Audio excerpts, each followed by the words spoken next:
Então, bom dia, galerinha.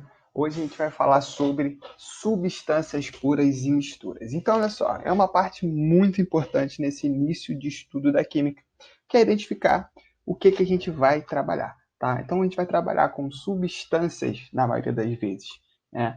Então, são elas que são o nosso objeto de estudo, né? O que a gente fala de matéria, na verdade, a gente vai trabalhar com as substâncias, que é cada tipo de matéria.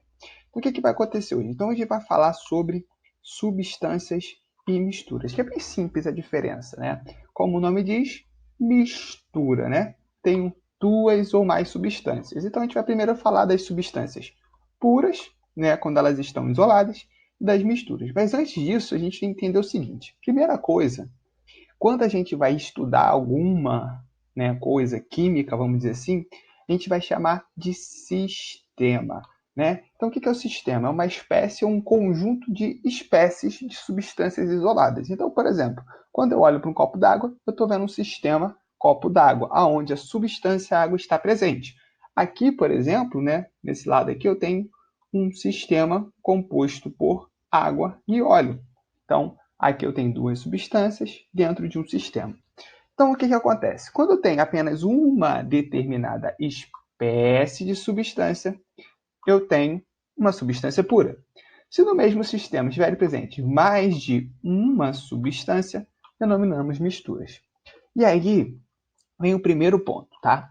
As substâncias puras, elas podem ser classificadas em simples e compostas. Como o nome diz, simples, né? É algo simples, não tem muita coisa, né? Então o que vai dizer? São formadas por apenas um elemento. Elemento, professor? O que seria isso? Elementos são os conjuntos de átomos que a gente conhece, que vão formar as substâncias. Cada elemento químico ele vai estar representado aonde, gente? Na nossa tabela periódica. Então, aqui a tabela periódica, né, ou a classificação periódica dos elementos, como é o nome mais usual, a gente tem, então, essa característica. Então, aqui tem todos os elementos químicos que a gente conhece na natureza. Desde o hidrogênio, que é o mais simples, até átomos de oxigênio do nosso ar que respiramos, e também dos elementos metálicos, né? Ouro, prata, cobre, né? E o que acontece? Esses elementos vão ser representados por símbolos. Esses símbolos fazem ligação ao nome do elemento, tá bom? Então, assim, você vai perceber, por exemplo, que a prata, o símbolo dele é AG. Aí você fala, ué, AG tem a ver com o nome da prata? Sim. Por que é AG e não PR, por exemplo? Porque como os elementos eles são encontrados no mundo inteiro, não faz sentido eu usar um símbolo em cada idioma. Por isso, né, foi escolhido um único idioma para ser utilizado na representação dos elementos químicos. Nesse caso, isso foi feito lá no século XVII. E aí, o idioma escolhido foi o latim, né? Aquele que a gente lembra, coisa de velho, né? Fala muito na aula de história. Então, o latim foi usado. Então, por exemplo, a prata, em latim, ela é falada como argentum. Por isso, o símbolo é Ag. Só para a gente ter uma noção disso, Ag, argentum.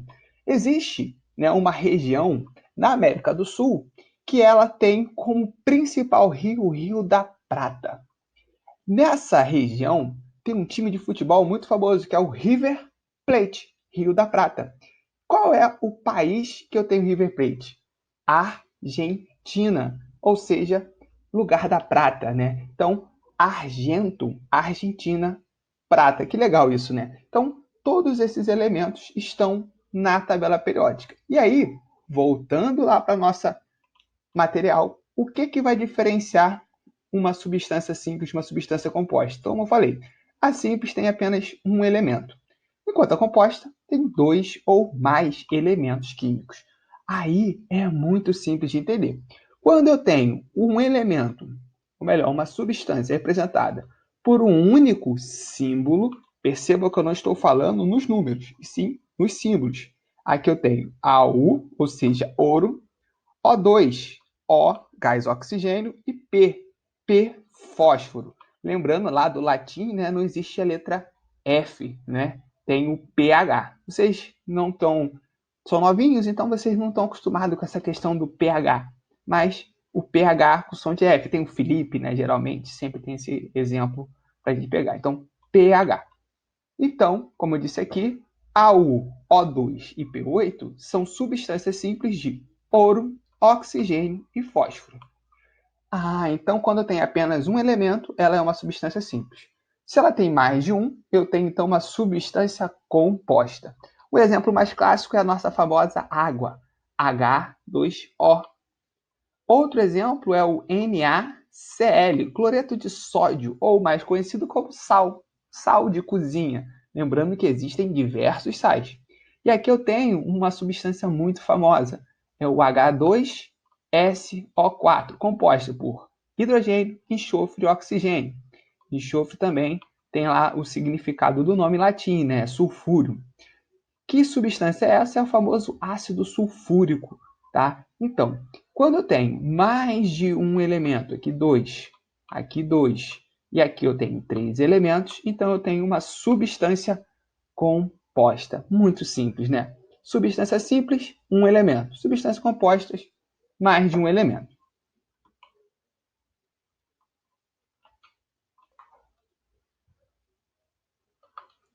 Voltando então, gente. Alotropia. O que é isso, né? É uma questão bem, né, interessante aqui. Alotropia são casos onde duas ou mais substâncias simples têm como componente o mesmo elemento. São casos bem característicos. Por exemplo, o oxigênio pode formar duas substâncias simples. O gás oxigênio, aquele que a gente respira, e o gás ozônio. Um é representado por O2, ou seja, significa que tem dois átomos de oxigênio, e o outro O3, significa que tem 3 átomos de oxigênio. Gás, oxigênio e ozônio são substâncias completamente diferentes, mas que são substâncias simples de um mesmo elemento. O mesmo acontece com o P4 e o PN, né? No caso aqui, com mais átomos, né? PN geralmente é usado por P8, que é o fósforo vermelho. Então a gente tem um fósforo branco e o fósforo vermelho. Diamante e grafite, né? Para quem não sabe, diamante e grafite são substâncias, né, do mesmo elemento, carbono. Ou seja, tem apenas átomos de carbono. Então, a princípio, grafite e diamante é igual. A diferença, né, é a formação. Enquanto o grafite ele é formado, né, a temperatura ambiente, a gente encontra ele, né, na natureza, o diamante que também é encontrado na natureza, mas com mais raridade, ele só vai ser feito em altas temperaturas e pressão elevada. Então, é muito difícil você conseguir encontrar diamante, por isso que ele é mais caro. Sem contar que ele é uma joia muito bonita. E a gente também tem um enxofre, que ele pode ser representado como cúbico ou rômbico. Isso aqui é a forma do cristal dele, né? Cúbico é a forma de um cubo. E o rômbico tem a forma de um prisma hexaédrico ou hexagonal, beleza? Então, o que acontece? Quando eu tenho duas substâncias simples de um mesmo elemento químico, eu digo que essas substâncias são alótropos, tá bom? Mas isso não é o mais importante, né? O importante mesmo é você entender a diferença entre substâncias simples e substâncias compostas. Mas vamos lá, gente. Agora, vamos focar nas misturas, né? O que eu falei aqui para vocês lá no início? Substâncias. Mais de uma substância. Eu tenho um sistema chamado mistura. Então, é bem simples. Uma mistura ela vai ter duas ou mais substâncias. E aí, a mistura ela também vai ser classificada em dois tipos. Homogêneo, aqui ó, homo significa igual. Eita, a letrinha daqui é sempre ruim, gente, para escrever com esse mouse. Igual. E hétero significa diferente. Como é grande aqui, eu não vou escrever a palavra toda, mas vamos lá, diferente. Então, o que significa? Uma mistura homogênea é quando as duas ou mais substâncias se apresentam em uma única fase. Fase, professor? fase, porção visualmente uniforme do sistema. Palavra difícil, né? É o que você vê. Então, quando eu vejo apenas uma coisa, uma porção, por exemplo, quando eu olho um copo com água e açúcar dissolvido, eu não consigo distinguir água e açúcar. Diferente de uma mistura com água e óleo. Água e óleo, eles visualmente ficam separados. Então, eu digo aqui que eu tenho duas fases. Então, se o sistema ele é heterogêneo, ele vai apresentar duas ou mais fases.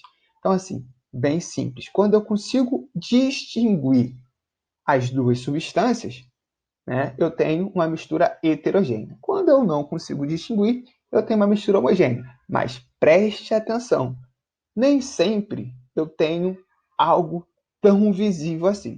O que acontece? Existe um tipo de mistura que são chamadas de coloides. Um exemplo é o leite. Olha aqui, a gente tem um copo de leite. Quando a gente olha para um copo de leite, o que a gente observa aqui, galera?